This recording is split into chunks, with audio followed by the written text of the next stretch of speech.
There we go. Good morning, everyone. This is Commissioner Yamamoto. Today is Tuesday, January 18, 2022, and we will call this meeting to order at 8 a.m. Before we get started, I'd just like to remind everyone, as always, to please mute your phones.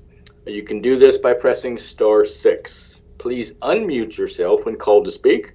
Again, pressing *6. It's very important for all others to remain muted. Thank you. So this is our weekly Tuesday morning community update call. And let's start with the Board of Commissioners roll call. Commissioner Scar is out of the office and not able to attend this morning. Commissioner Bell, do we have you here? Good morning, I'm here. Good morning. Hope you're having a great morning also. I am, thank you. Super. And again, this is Commissioner Yamamoto. So let's start with Adventist Health. Tillamook, Eric Swanson, are you with us? Hey, good morning, Commissioner. Good morning. 15 patients in our hospital today, plus 2 brand new babies. We have less than 3 COVID patients that are inpatients today.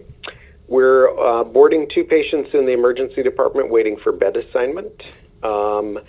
We had 7 ambulance transports yesterday. They were all from 911 calls.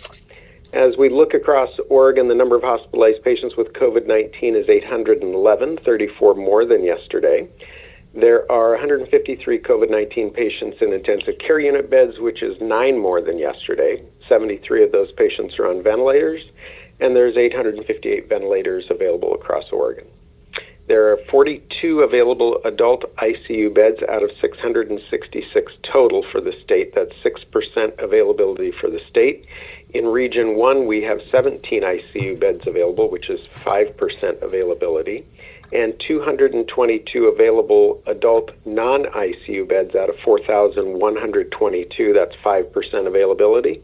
And in Region 1, we're down to 25 adult non-ICU beds, which is 1% availability. Just taking a look at the OHSU COVID forecast that Dr. Peter Graven put out on the 13th. All regions are showing rapid increase in hospitalized patients. As of the 12th, 24% of occupied ICU beds were filled with COVID patients, and he's projecting the hospitalization peak to be on January 28th. So with that, unless you have questions, that's all I've got for you this morning. Wow. Thank you for that, Eric. Any questions for Eric? So, Eric, I have one quick question. In Region 1, we've got 1% availability of non-ICU beds. Are there COVID patients in those non-ICU beds in our region? Yes, there are. Across the state, because not all hospitalized patients, well, right now there's 153 COVID-19 patients, 811 COVID-19 patients in non-ICU beds this morning. So they're some are sick enough to be in ICU, some are not. So. And then if you look at any of the hospital data, you'll see that we still, even though COVID is the thing that we focus on right now, people are still in the hospital for other illnesses and things. Like our hospital, we have 15 patients, less than 3 are COVID-19, and that's typical across Oregon. One other quick question, Eric. So you've got less than 3 COVID patients in Adventist Tillamook, and yet you have two patients in emergency awaiting room assignments. I just think that's kind of an odd statistic. Yep. So we end up holding patients in the emergency department when you're waiting for for example, it could, and I don't know the details, these are just examples, could be a bed assignment in a Portland area hospital. Okay. It could be bed assignment in our hospital. Could be waiting for a nurse to arrive. Could be waiting for housekeeping to get the room turned over so it's clean and ready for the next patient. There's tons of reasons why we could be holding them. It just happens that we track that a little more closely now. So I anticipate they'll be held there. They're held there for less than 24 hours. My guess it's less than 12, and then they get an assignment. I know that we had one patient at least over the weekend that was held in the emergency department for several hours waiting for bed assignment, and the first bed that became available was in Corvallis, which is not our normal place to transfer patients to. But in this, as our hospitals get fuller across Oregon, they're going to end up being transferred to places that are sort of non-traditional. Mm-hmm. Wow. Thank you for that. I appreciate the explanations. Any other questions? Welcome, Commissioner. Any other questions for Eric? Eric, thank you so much for being here. You're very welcome, Commissioner. Let's move on to the Coastal Caucus. Who wants to start?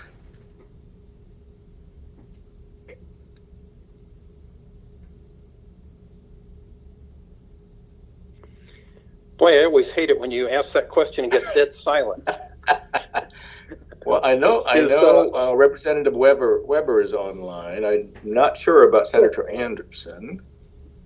So, Representative Weber, you want to lead off? I certainly will. Well, once again, Mother Nature is reminding us, she's thumping us on the head, that we need to take steps to be prepared. This weekend's tsunami alert is something that was a surprise, of course, to us. And as you all saw on the videos of the eruption of the mountain in the middle of the ocean, and what has happened to Tonga, we are vulnerable from all areas of the Pacific. My children in Santa Cruz, California, sent me the video of what the tsunami did in their area, and the cars and the parking lots and how the water moved. And we're not, are we really prepared for that? So, like I said, once again, Mother Nature has given us a little thump, and I believe if you read Rep. Gomberg's newsletter that he's released, he will also have information on that. Last week was a really busy week for me, and it was for all legislators and senators in the state, because it was our ledge week, as I told you last week. And so we had a lot of learning, virtual learning, and virtual meetings that we had to attend. Some days there were 8 hours of them. But other things that I also attended to that were really, really interesting was the report on the Columbia Estuary Project and the dredging in the Columbia, and how dredging can improve the channel, and what it does to the wildlife and what it does to the plant life in the area. It was a several-hour presentation by many scientists on what is happening in the Columbia.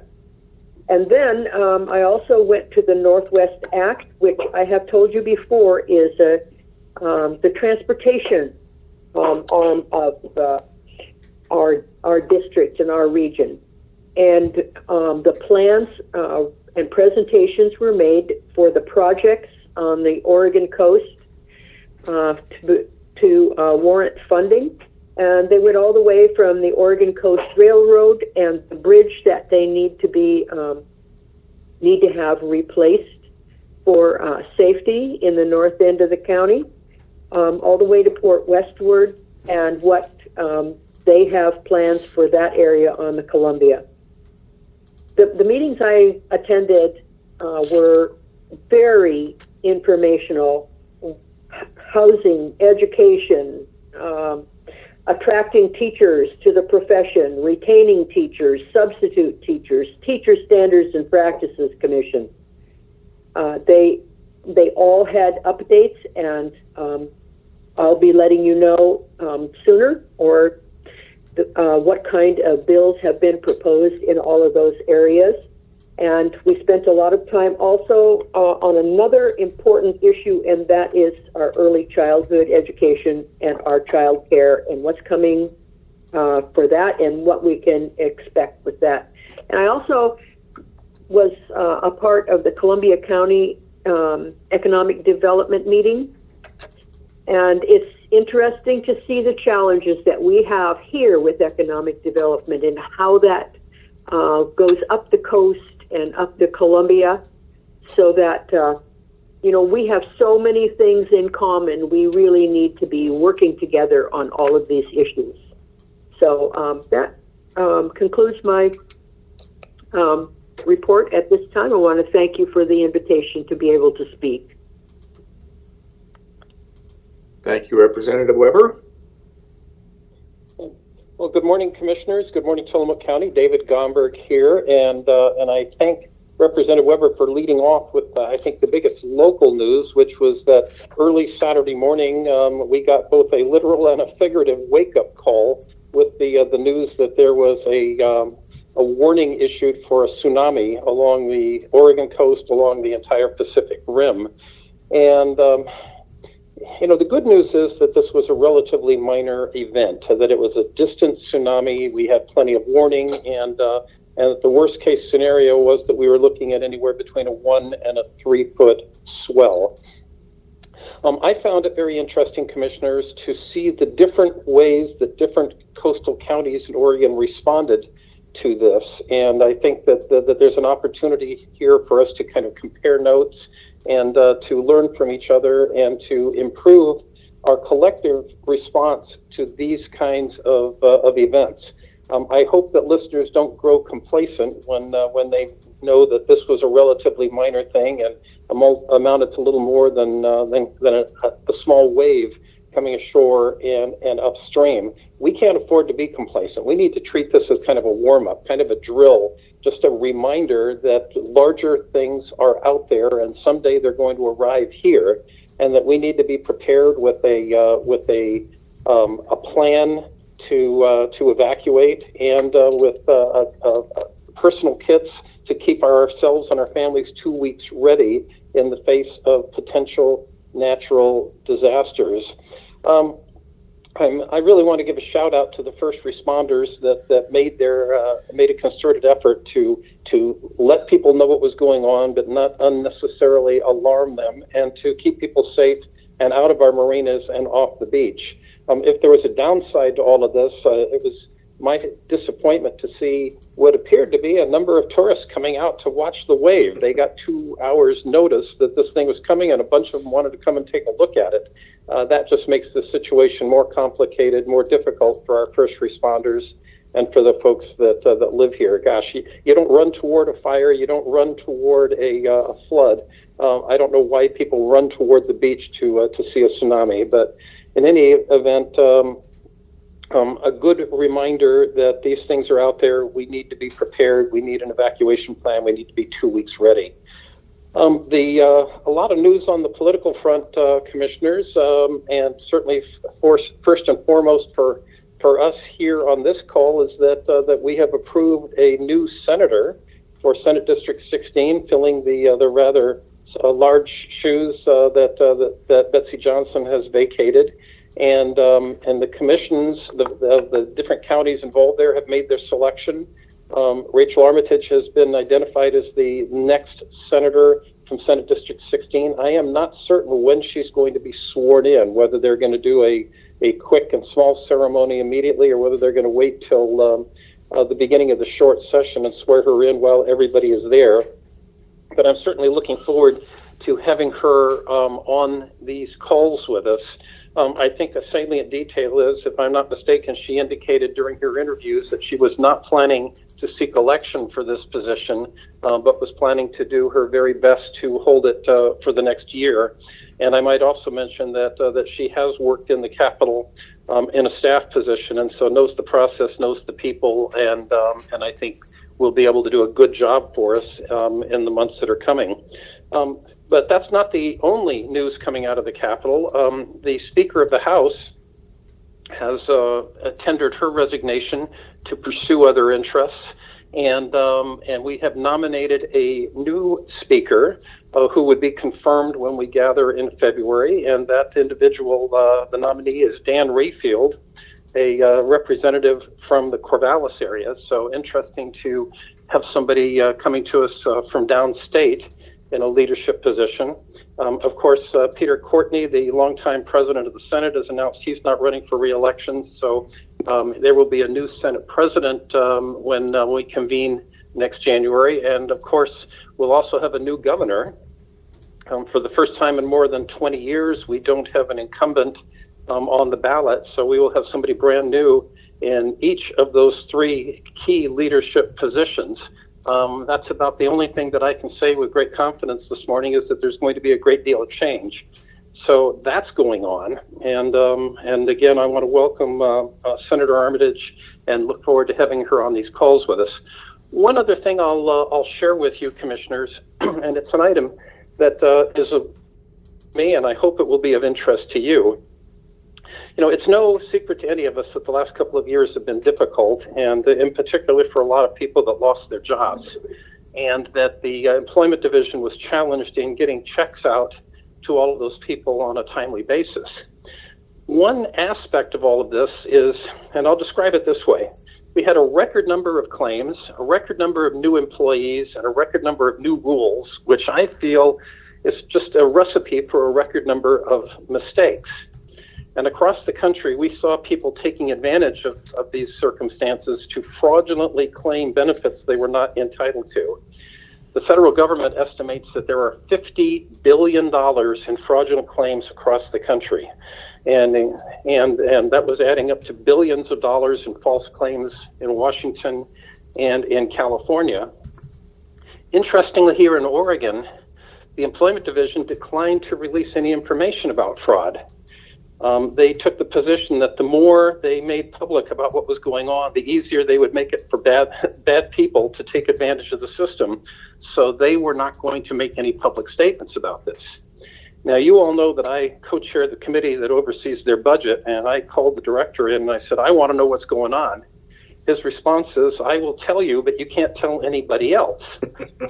So I received regular confidential briefings about Oregon's circumstances.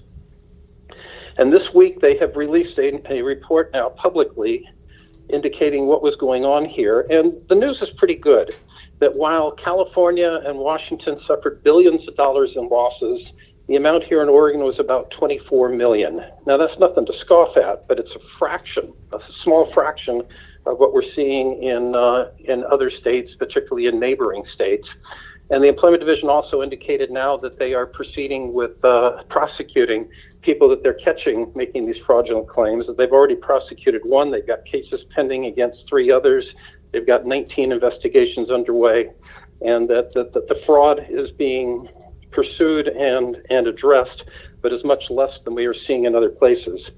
You all know that I have just been dogged over my time in the legislature in advocating that we properly pursue fines, fees, past due accounts, restitution, money owed to the state of Oregon, either because it was incorrectly paid out or fraudulently claimed or due because of other misdeeds.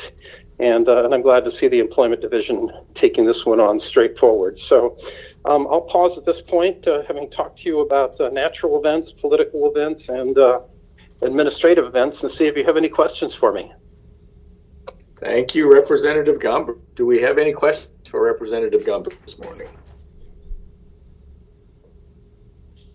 Representative, I do have just a couple of statements since you bring them up. On Saturday morning, it was still dark. I woke up and I saw the tsunami warning for the entire West Coast. And so one of the first calls I made was to Chief Jim Ader, who was the chair of the Tillamook County Fire Defense Board. Had a conversation with him, and he seemed to think that everything was well in hand, and I appreciate that very much.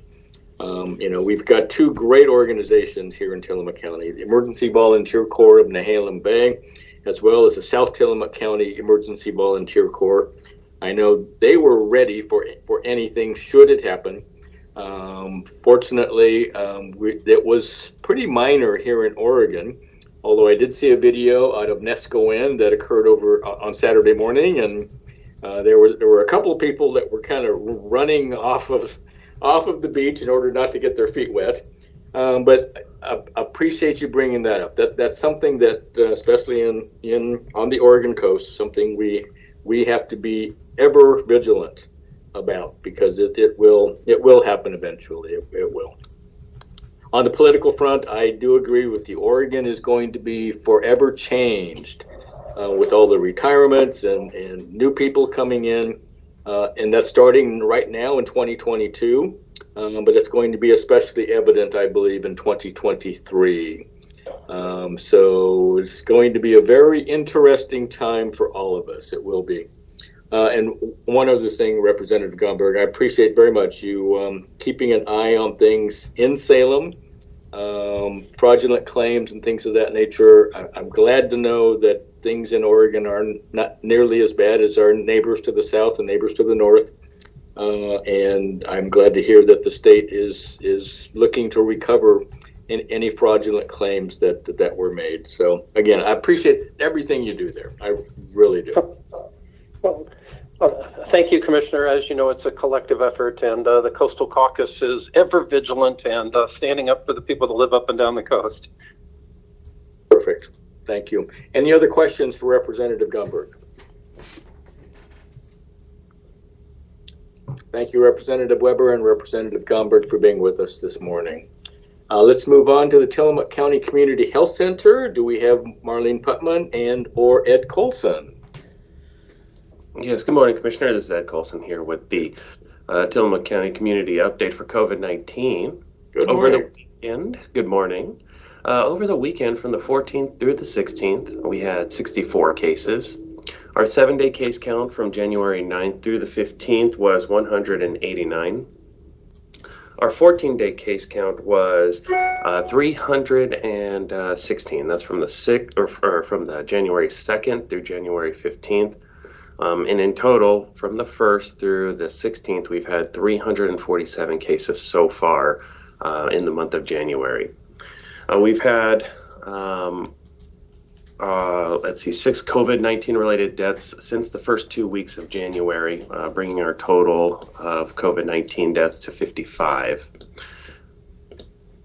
And our total case count from the pandemic is 2,774. The surge is likely due to recent holiday gatherings and the arrival of the highly contagious Omicron variant.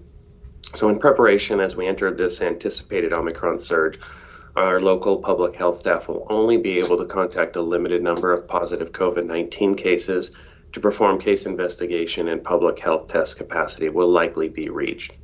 So in order to help reduce strain on public health and healthcare systems, the Oregon Health Authority will be providing a limited number of home test kits for distribution to priority groups who have had difficulty accessing testing.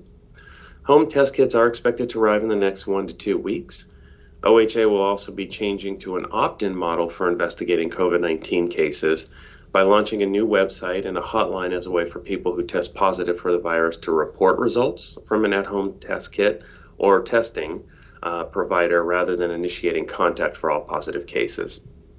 So individuals using the new Positive COVID Test website, which can be found at oregon.gov/positive COVID test, and COVID-19 case support hotline, and that phone number is 866-917-8881, can complete an online survey linked from the web portal to report their positive case or get help completing the survey through the hotline.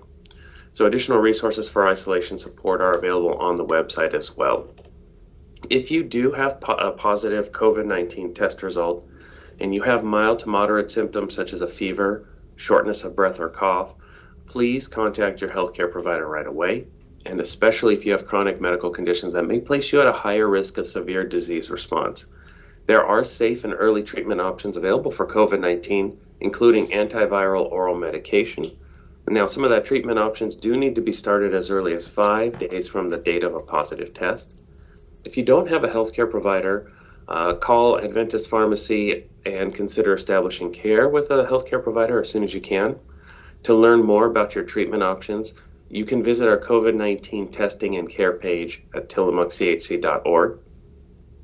Now, COVID-19 testing remains available in Tillamook County from our health center at our 8th Street Acute Care Clinic, and hours for that this week is Tuesday through Friday, 8 a.m. to 5 p.m. Appointments are required, so please give us a call at 503-842-8255. 3900. And then COVID-19 testing is also available at our partners at Adventist Health Urgent Care and the Reinhardt Clinic in North County.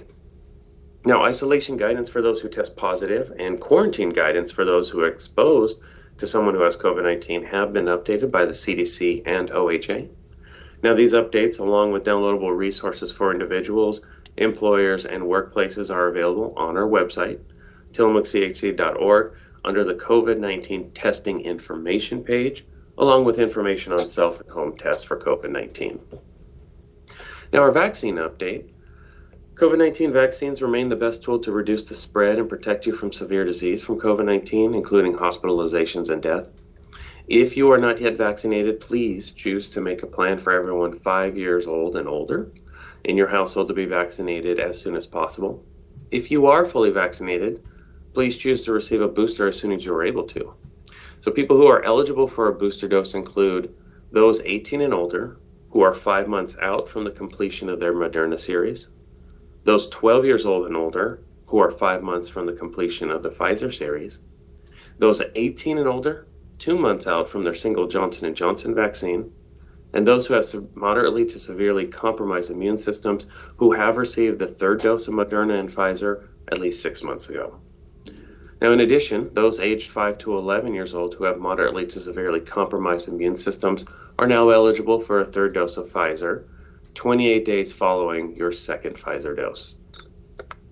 Now, for those within the county who have at least one dose of a COVID-19 vaccine, it's at 18,295. So for our 16 and older population, we're at 83.29%. For our 12 and older population, we are at 78.81%. And for those who have had at least one dose of the COVID-19 vaccine in Tillamook County out of the total population is 68.96%, and that is as of the 14th. Those considered fully vaccinated within Tillamook County are 16,809. So out of our 16 and older population, 76.53%. Out of our 12 and older population, 72.41%. And 63.36% of the total population in Tillamook County is considered fully vaccinated as of January 14th. Now, the health department has a walk-in vaccine clinic at the Fairgrounds Convention Center, and that's open each Thursday in January from 10 a.m. to 6 p.m. And we have Pfizer, Moderna COVID-19 vaccines in the first, second, third, and booster doses available. We also have pediatric Pfizer and the flu and pneumonia vaccines as well. COVID-19 vaccines are available Monday through Friday at our main clinic. That's at 801 Pacific Avenue. And appointments are preferred, so please give us a call, 503-842-3900 to schedule. And our partners at Adventist Health Tillamook at the Plaza, Women's and Family Health and Occupational Med Office, Monday through Thursday, 8 to 5, and then Fridays, 8 to 3, by appointment or walk-in, and at their Pacific City location on Thursdays from 8 to 5 by appointment or walk-in. Our partners up at Reinhardt Clinic in North County have vaccines available weekly by appointment, and so do our local pharmacies at Safeway, Fred Meyer, and Tillamook Pharmacy. And with that, that is our COVID-19 report update. I'll turn it back over to you, Chairman Yamamoto. Thank you, Ed. Appreciate that report very much. Any questions for Ed Colson? So I just have a couple of comments. Ed, you started off with number of deaths that we've had in Tillamook County related to COVID. We're up to 55 now. 6 new deaths since the beginning of this year. We need to remember that at the end of July of 2021, just more than 6 months ago, we were at 5 deaths total in the county.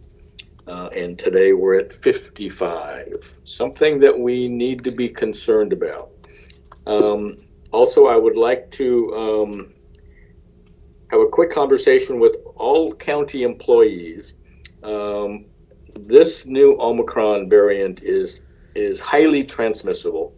I would just have to ask that any employee, if you are not feeling well for any reason, please don't come in. If you come into work and you're sick, And if you do have the Omicron variant or any variant of COVID, you're going to pass that around your department, and then it'll pass further through the courthouse or other offices in the county. So please, if you're not feeling well, please stay home. But that's why last Wednesday, the Board of Commissioners passed a COVID-19 paid leave issue. And we're encouraging people, if you're not well, please stay home. So with that, if we have any other questions for Ed Coulson. Thank you, Ed. Appreciate your time very much. Let's move on to the Reinhardt Clinic. Gail, are you with us this morning? Yes, good morning. Good morning. Updates for this morning, similar to last week, we have hired our transportation driver and will soon begin to offer transportation to those who have challenges getting here to their appointments. And we're also in the process of developing protocols so we can start delivering prescriptions. So stay tuned for further details as available. And we will also soon offer the COVID therapeutic drug therapy. I believe we have already. And we'll receive also a supply of COVID home tests in the next week or two. And as usual, we continue to conduct testing, have the vaccines available. Please do not hesitate to call us with any questions or concerns that you may have. If you're experiencing COVID symptoms, you would like to get a test, and so on. Our staff can be reached at 800-368-5182.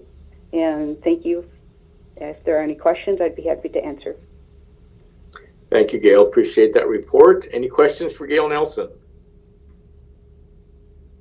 So, and again, here's another area that I just want to point out. Our healthcare providers in Tillamook County, whether they're from the Reinhardt Clinic or Adventist Health or our own health department, they've been dealing with this pandemic for almost 2 straight years now. And our healthcare providers in this county are exhausted. They are. So please be nice. Everyone out there just needs to take a deep breath. I know there could be long hold times, things of that nature, but just understand that the healthcare providers in this county are absolutely exhausted, and we need to be very appreciative of all of their efforts over these past 2 years. So Gail, again, thank you for being here this morning. And thank you. Let's move on to the Tillamook Family Counseling Center. Frank Hanna-Williams. Frank, are you with us? Yes, I am. Good morning. Good morning. Don't have too much of an update today.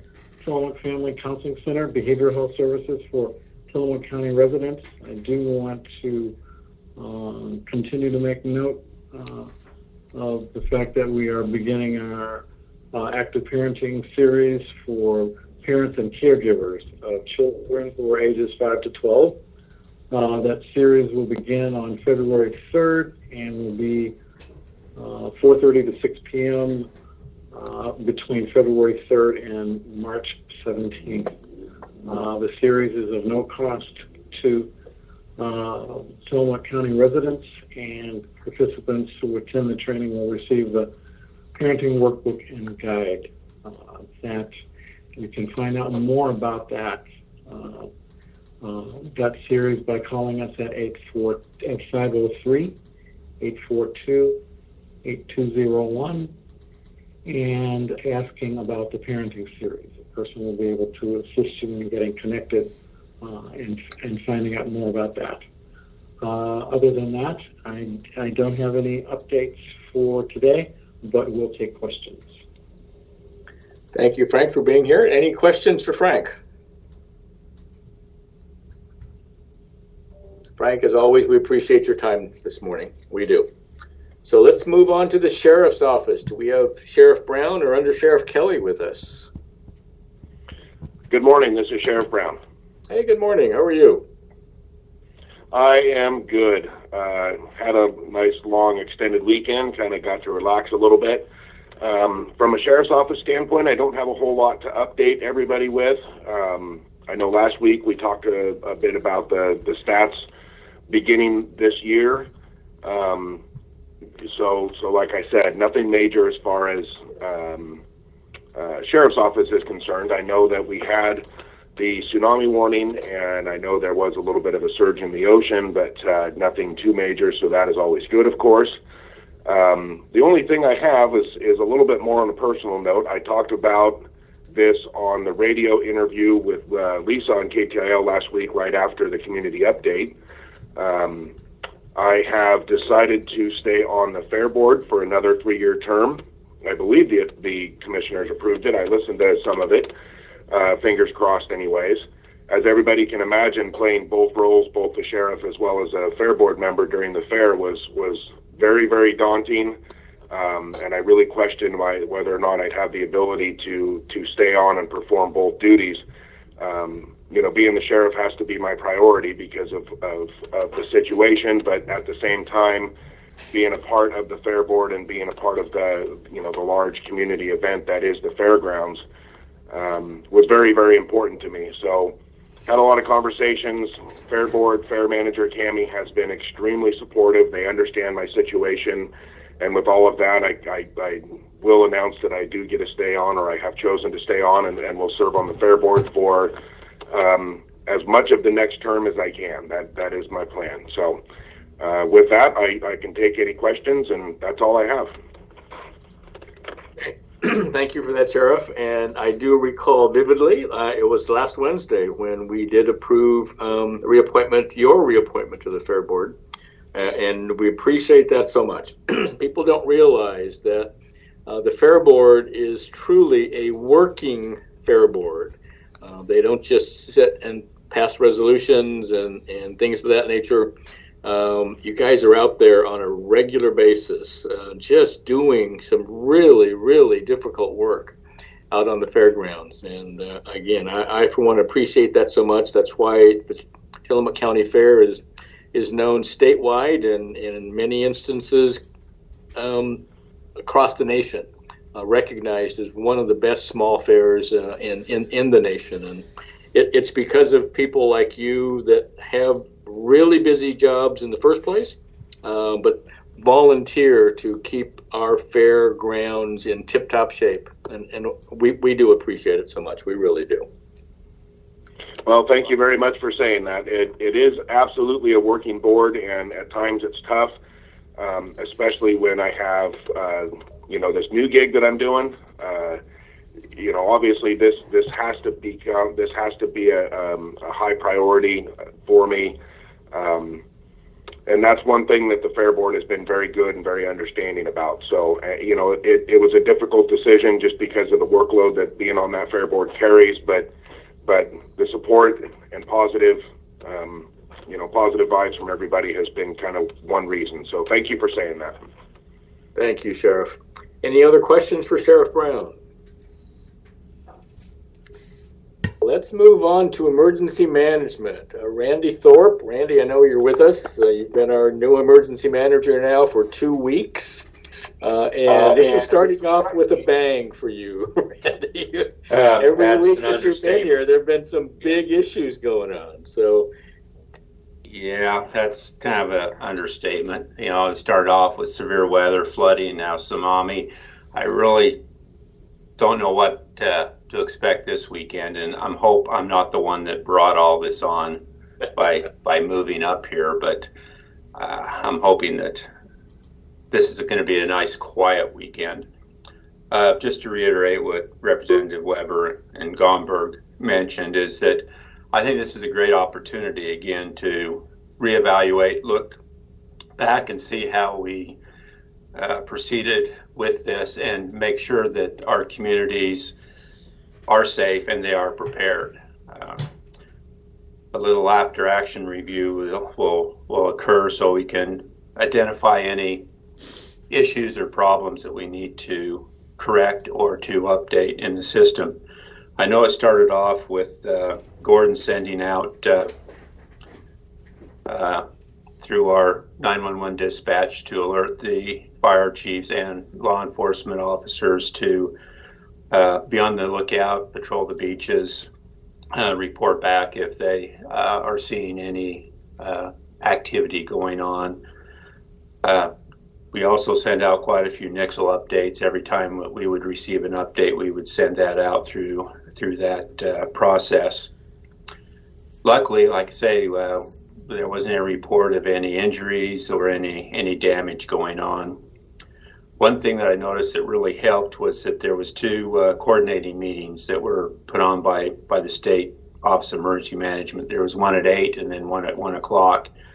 And it was a good opportunity to see what the other counties around us are doing, what they're experiencing, and where they're progressing through. And so I think that was a really good opportunity for me to kind of see what the other counties are doing around us along that. So hopefully we will use this last weekend as a great training opportunity to make sure that we are prepared and that our people will be safe. If Gordon's on, he can probably update you a little bit more on the alerts that he got sent out and his role in all this.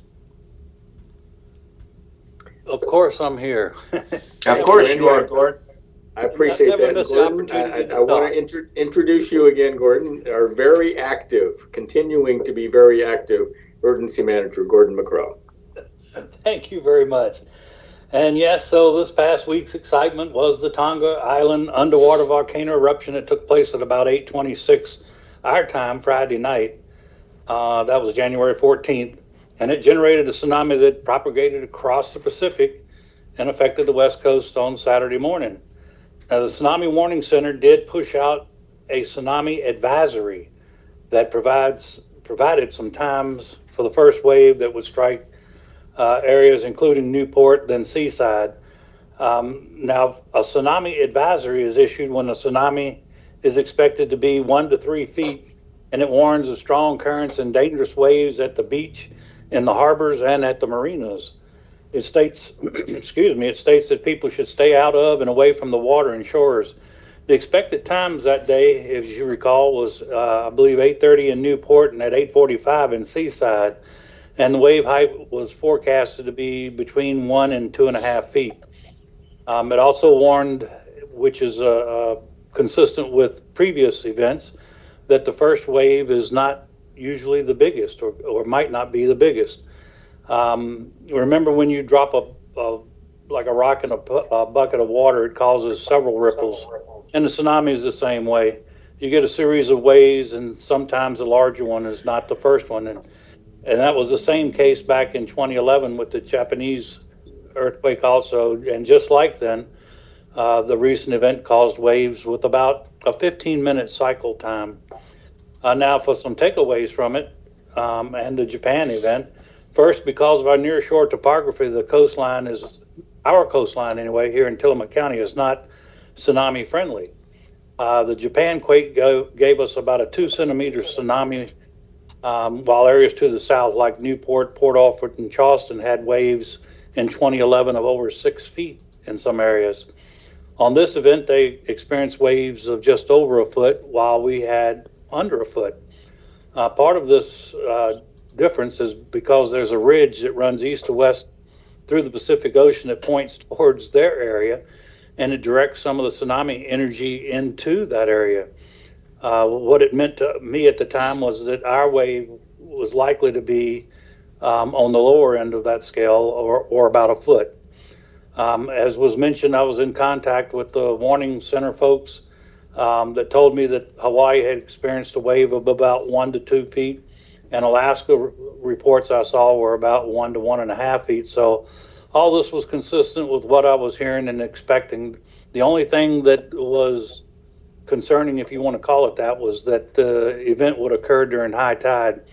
And as you know, we recently experienced king tides, and again, my experience has been that on distant tsunamis, for Tillamook County only, we usually get a tsunami event that's equal to the king tide levels.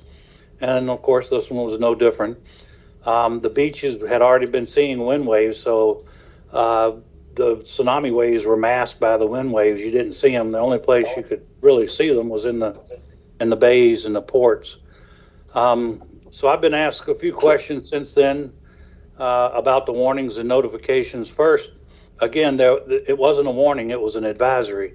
If you'd signed up to receive them either through the Everbridge or the Nixle alert systems, then you were getting them, and they were updating them about once an hour. And people were asked, why did we get so many? Well, they continued to, they continued to issue them until they no longer saw the waves. The next alert, the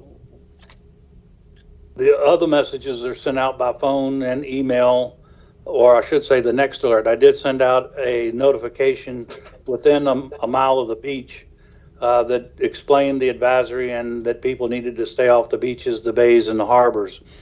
So if you didn't get notified, then you either have not or were not signed up to get them through the Nixle or through the Everbridge system, that the weather alerts and tsunami alerts and those kinds of things, or you didn't live within a mile of the beach, because I did send out an alert to all the phones in that area.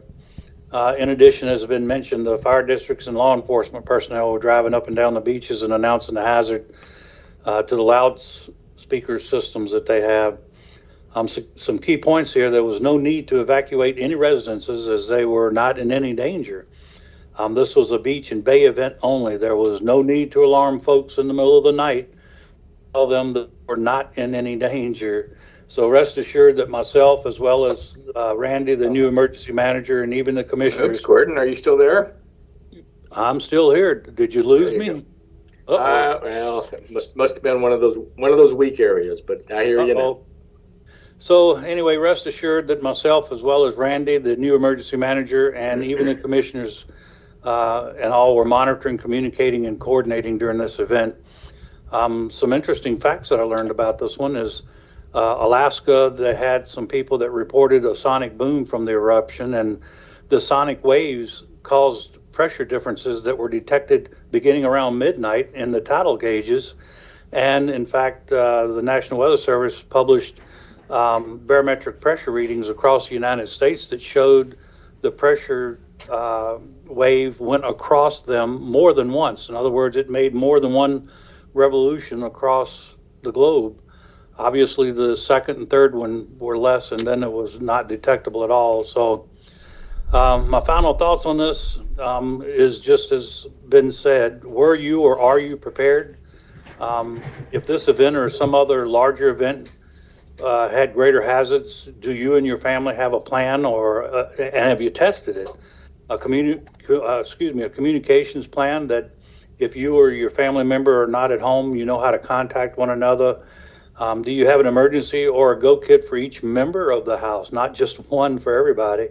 And that includes your pets. So are you truly prepared was the message of this one. And I'm glad it was just for lack of a better term, it was a good exercise. So unless anybody has any questions for Gordon, I will go back on mute. Thank you for that report, Gordon. Do we have any questions for Gordon McCraw or Randy Thorpe? Thank you, gentlemen. Appreciate your time very much. Moving on, Oregon Department of Transportation. Do we happen to have Bill Jablonski with us? Bill? I can imagine that ODOT is quite busy right now. Let's move on to the Board of Commissioners. Commissioner Bell. Good morning. Thank you. Good morning. Well, I'd just like to echo some of the things that have been said about the tsunami alert. It will be a great opportunity for us to follow up and use it as a training model. Were we ready? In what cases were we ready? What did we do well? What could we do better? I think I was remembering, listening this morning to Gordon, I was remembering reading and seeing pictures about a distant tsunami that happened in 1964, I believe, that was the result of an earthquake off Alaska, and that tsunami pushed sizable waves onto the Oregon coast. I remember seeing the pictures from Cannon Beach. It took out a bridge and moved cars around. I specifically remember a picture of a car. I don't know whether this is me or others, but oh, there you go. Sorry. I'm just talking about a distant tsunami that happened in 1964 that did push sizable waves onto the Oregon coast and caused considerable damage in Cannon Beach. And so the tsunami warning that we had on Saturday is a great opportunity for us to take another look at that and say, in what ways are we prepared and how can we be better prepared? So we'll be working on that. And also I wanted to mention that Representative Gomberg referred to on Friday, the commissioners got together and the commissioners from 6 counties got together and appointed our new state senator for Senate District 16. And we appointed Rachel Armitage, as Representative Gomberg said. It was a good process. It was an unusual process. I know that none of us from Tillamook County had been through that process before, so it was very interesting. And I wanted to tell the community a little bit about our new Senator Armitage. I don't know when she'll be sworn in, so she may not officially be our senator yet, but she's, I'm just going to read to you a few paragraphs this is from her, she has a Facebook page that's public. It's Rachel for Senate District 16. She says, this is from her press release, "Our community needs a leader in Salem who brings us together even when we have strong disagreements, who will be an independent voice for rural Oregonians." Armitage lives in Warren, Oregon with her husband and stepdaughter. She previously worked as a legislative assistant in the 2016 and 2017 legislative session, focusing on constituent services and issues such as education and rights for foster youth. If Armitage's legislative experience and Emerge Oregon training will allow her to hit the ground running in the legislature with a focus on jobs and housing. She says, "The short session coming up isn't a time for new policy. It's our opportunity to make sure current policy is working for this district. My plan is to listen to local leaders who know their communities best and do what they need to get done." So I just want to say that I think she'll do a terrific job. She has indicated she doesn't intend to run for the spot. So her willingness is to serve in this appointed role for the next year, and I think she'll do a terrific job. And it was an interesting process and an honor to be involved in appointing a senator. And I think that's all I have for this morning. Thank you. Thank you, Commissioner Bell. I appreciate those thoughts very much. I agree with you. It was a fascinating process. First time I've ever been through anything like that. I especially appreciate Nadia Gardner and Rachel Armitage both reaching out to me and finding time to have a video call with me before the meeting on Friday. And that was extremely helpful. It was. But again, just a fascinating process. It was. Just a quick update. Over the weekend on Saturday, I attended Jim Scar's retirement party. Jim, of course, is the husband of our Commissioner Aaron Scar, and he retired from many years at the Trask River Hatchery. This little exit party was at the Whiskey Creek Volunteer Hatchery on the Halem Bay. And there was great food and great camaraderie. We're going to miss Jim a lot from the Trask River Hatchery, but it's my understanding in speaking with Commissioner Scar and a lot of other people that his to-do list is quite long. So, and we'll continue to see Jim around the county, which is terrific. I appreciate that very much. At the COLPAC meeting, which occurred on Thursday, again, another very interesting meeting, and I did attend that simply because they were talking about natural resource industries. So we had representatives from the timber industry, representatives from the creamery, talking about how those industries are so important. The natural resource-based industries are so important to Tillamook County, not only for the timber revenue and the milk revenue, but especially for family wage, fully benefited jobs throughout the county. And we appreciate all that very much. We also had a quick conversation about the BIOP. Our Director of Community Development, Sarah Absher gave a presentation on the biological opinion, the NOAA Fisheries FEMA buyout. And if you've heard me talk about that, this is going to be a tough one. This has the ability to possibly devastate Tillamook County. So as a matter of fact, I'm heading to Washington, D.C. Next month in February to lobby Congress to see what we can get done here. Now, it's just not a fair process, and we need to see our way through that somehow. Also, we had a Tillamook Lightwave meeting on Tuesday, and had lots of great discussions. This was a long meeting, went until 2:30, but it seems like all entities now are pretty much on board. Colpack came to us with a proposal.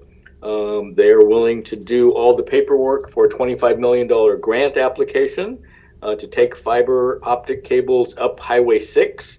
And when I first heard about that, I thought to myself, well, not that many people up Highway 6, but that certainly will give us another connection into the valley, into the Hillsborough area in particular. But more important than that, we've got these huge safety issues on Highway 6. And when people run across accidents on Highway 6, they've got no cell service. If indeed we can take fiber optic cables up Highway 6 and have some drop-off points, that will be quite an incentive for wireless telephone companies to put cell towers up there. That's one of the things that they're really missing is connection to fiber optic internet lines. So, I think we can kill two birds with one stone here, improve the safety on Highway 6, as well as hook up residents on Highway 6 to high-speed internet, and gain another access point over the Coast Range into Hillsborough, which I think is terrific. One other thing I want to mention, the county is starting its budget process again. As a matter of fact, on Thursday, we have a meeting, a pre-budget hearing meeting. We're going to get some reports from Sean Blanchard, our treasurer, and others. This could be a difficult budget season because of some issues with timber companies. We may be a little short on timber revenue for the short term this season. But hopefully things are going to work themselves out moving forward, and we'll regain those lost timber revenues that we may encounter in the short term. So again, that's one of the things that we're going to be discussing. So with that, I will ask if anybody has any questions for Commissioner Bell or myself. And hearing none, let's move on to the cities. I know there's a lot going on. Mike Scott, City of Manzanita. Hi. 15 years ago, my predecessor, Gary Bullard, started doing an annual State of the City presentation that he did each year in January, and it was held at Pine Grove Community Club, and I continued that tradition, but we didn't do one last year because of COVID. So today at 4 o'clock, our city manager, Layla Ahman, and myself will be doing a virtual presentation to the community, and we're going to talk about what's gone on the last couple of years during this pandemic and where we hope to go going forward. And we'll be taking questions from the community, and we invite everyone who wishes to join us, and you can find the links to the Zoom meeting on our city website or on our Facebook page. Thanks. Thank you, Mayor Scott. Appreciate it very much. City of Nehalem, Melissa Thompson-Kiefer, are you with us?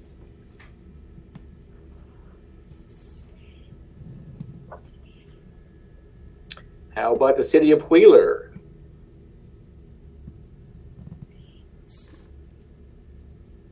City of Rockaway Beach?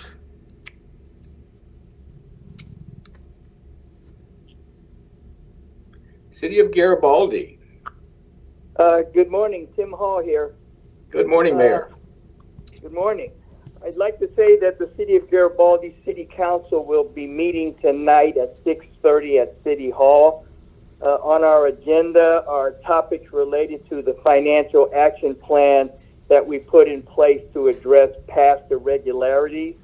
We're also going to be considering a proposal by the Visit Tillamook Coast Marketing Agency, and Nan Devlin, who's put together a great strategic plan for our city to ensure that we actually get tourists to come to the many fine attractions that we have here in Garibaldi. That's all I have to report today. Thank you, Mayor Hall. Appreciate your time very much. City of Bay City, Mayor McCall, are you with us? Yes, good morning, I am. Can you hear me? Good morning. Yeah, so what I would like to give you an update on is very simply that before the tsunami warning that we had already planned a meeting of our Emergency Preparedness Committee and to be focused on communications. So I think it's very timely that we're having this. So this meeting will be at 5:30 on Monday, January 24th at the Community Hall. Everyone is welcome to attend, and in light of this recent warning, I anticipate a good, lively discussion will be held there. Thank you very much. Thank you, David. Appreciate your time very much. City of Tillamook, Nathan, are you with us? Good morning, Commissioner. Can you hear me? Yeah, absolutely. Good morning. Good morning. Yes, I have some announcements. Thank you very much. The Public Works Department is working as usual and ask everyone to be cautious as they travel around the city and be on the lookout for workers. The Police Department is still seeking applications for law enforcement officers. We encourage anyone who's interested to go to the city's website or contact the city's Human Resource Department. The Police Department has been getting lots of calls on suspicious people during the early morning hours. The city thanks all residents for these calls. We appreciate the vigilance of our community as the Police Department responds to these calls. Please continue to call dispatch or 911 when you see or hear of these types of issues. If you see something, say something. This really helps us keep our community safer. Last week, I provided an update on the new duty weapons for the police department and announced that with all the trade-ins of the old duty weapons, as well as other unused surplus equipment that only cost the city $90, I was incorrect. It was actually no cost. The city ended up getting a $106 credit. Again, the city is working hard to best use all our public funds. The City Police Department is completing a 4-hour ethics and use of force refresher training course this week on Wednesday and Thursday for the entire department. This is being completed in-house at no cost. It is important that our community knows that our law enforcement department is well-trained in all areas and continues to keep up those qualifications. This helps us serve better at our Tillamook community. The Tillamook Urban Renewal Agency, or TURA, still has openings to serve on its board. If you're interested in serving our community by helping to provide funding for building and construction, please go to the city's website or contact the city's planning department. And tonight, the council meeting will be held. The regular third meeting of the month has been moved to today, which is Tuesday, due to the Dr. Martin Luther King Jr. holiday yesterday, and the regular session starts at 7 p.m. And finally, the public hearing for a citizen appeal to the City Council on the Planning Commission's decision on the Nestucca Ocean Apartments will be held tonight. This project was submitted within the city's code, and the Planning Commission upheld the proposal. There is a citizen appeal to basically citizens appealing the approval of the Planning Commission based on height and parking concerns. And this appeal is open to the public. We encourage everyone to attend and speak if you'd wish. And that's all I had today, Commissioner. Thank you very much. And George, thank you so much for being here. South County, Doug Olson, are you with us, Doug? Yes, good morning, Commissioner. Hey, good morning. Thanks for the updates on the tsunami warning. I remember the Japanese earthquake about 10 or 11 years ago. We made it up to Nestucca High School, which is out of the tsunami zone, and just watched things happen for a few hours. And of course, this was nothing like that, but good practice to keep something by the door and have an alert system for sure. The only other thing I would mention, I'll put my Tillamook PUD director hat on for a moment. We're starting again, as we've done now for quite a number of years, the Community Grant Award Program. You can contact the office in Tillamook and get the particulars and the timelines. Essentially, it's a program where there's about $90,000 available that the board distributes to a number of applicants for medium and smaller projects throughout the county, up to a limit of $10,000. But that can do a lot of good for a lot of agencies, whether it's an energy upgrade or weatherization or some appliances they need for their building, roof repairs, all those sorts of things. It has a long history and a very successful history, so time to do that again. If you need to know more, just call the office in Tillamook. That's it for this morning. Thank you. Thank you so much, Doug. Appreciate that very much. I do want to special thanks to KTIL for broadcasting this community update every Tuesday morning live, and it's greatly appreciated. I want to thank everyone for attending. Time being 9:05 a.m., we will adjourn this community update. Thank you, everyone.